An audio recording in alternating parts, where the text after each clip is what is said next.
You sure? I was 17 when my body changed seemingly overnight. Flesh and blood and raging hormones. So intense. It's like primal. Oh God, that's so hot! That boy next door, do you love him? It's none of your business. But then, one night that summer, everything changed. I was 17 when my mother disappeared. One day she was there, cleaning, making dinner, and the next, she was gone. What kind of mother would do something like that? I hate to be the one to tell you this. Hundreds of wives go missing every week. There were times when I thought she was going mad. She was gonna burn the house down. Pass the butter. It was almost like she wanted to have an affair or something. Could it be that's what she was doing? Guess anything's possible, right? You came here to seduce me. I know. It worked. My father had his own drawer of secrets. Your mother never loved me. No evidence. Not a single trace. She's got to be somewhere, right? You need to let some of your anger out. You're gonna crack. Why are you doing this? Are you insane? Harder! Please, I don't care what it is. I just cannot keep living my life in the dark, just wondering. Don't ask me. Ask him. Why won't anyone listen to me? Mom? The beautiful woman she once was became a phantom, wandering away in a snowstorm.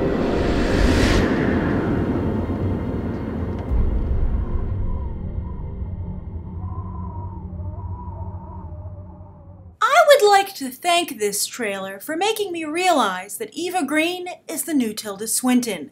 It's something I never saw coming, and I don't know how happy I am about it, because as a big Eva Green fan, I'd like to see her go a little further than Tilda Swinton has, who, by the way, I'm also a huge fan of. Although Tilda Swinton has seemed very indie always, you know, someone who's never going to become mainstream. But I always thought that Eva Green had a shot. At least I hoped she would have had a shot. But then seeing the box office returns for Sin City: A Dame to Kill For that are coming in, maybe she doesn't. We'll discuss that on Movie Math tomorrow, but it's really not looking good. So Eva Green, unfortunately, is just somebody that mainstream audiences don't want to see. So maybe if she can excel in the Tilda Swinton role, if she can find that niche, at least we'll get to see her continue to work, those of us who do enjoy what she does as an actress. But this reminds me a lot of another film about an unhappy mother, and that's We Need to Talk About Kevin, which also starred Tilda Swinton with black hair and a similar haircut kind of to what Eva Green is sporting here, which might be what initially made me think of Tilda Swinton when watching this. And if you haven't seen We Need to Talk About Kevin, you should fix that as soon as possible. It's a fantastic movie. It also stars Ezra Miller, and it just never got the awards attention. It was too competitive that year, and it came in a little too late. It just never got the attention it deserved from the awards circuit, and therefore from moviegoers and the industry in general. So check that out. And as for this film, it has a very hot cast. Shailene Woodley, very hot right now. Christopher Meloni, Thomas Jane, not hot actors, although hot in the physical sense, sure. But also, the other thing about Christopher Meloni is I just saw him with Eva Green in Sin City: A Dame to Kill For. So when you have pairings like that, it always actually takes me a little bit out of the movie, because I'm like, well, how did they get the role? Did one of them recommend the other when they were casting this movie or that? Just to see actors working together so soon after another instance just makes me think of the behind-the-scenes story. And also, it's such a different dynamic between them. It reminds you more that they're actors than the characters you're watching. So I don't like that. I'm glad Gabourey Sidibe is getting some more work as well here, and Angela Bassett. So a very good cast. Although I have to say, I do not buy Shailene Woodley as the daughter of Eva Green. Not only are they very close in age, I think they're about 10 years apart, but Eva Green, I think, she looks really close to Shailene Woodley. I mean, sisters I could maybe see, or maybe a stepmother, and maybe she is playing a stepmother here, but her actual birth mother, I don't see it, unless Christopher Meloni's character has very strong genes. But still, there's just a disconnect. I'm not buying the mother-daughter relationship.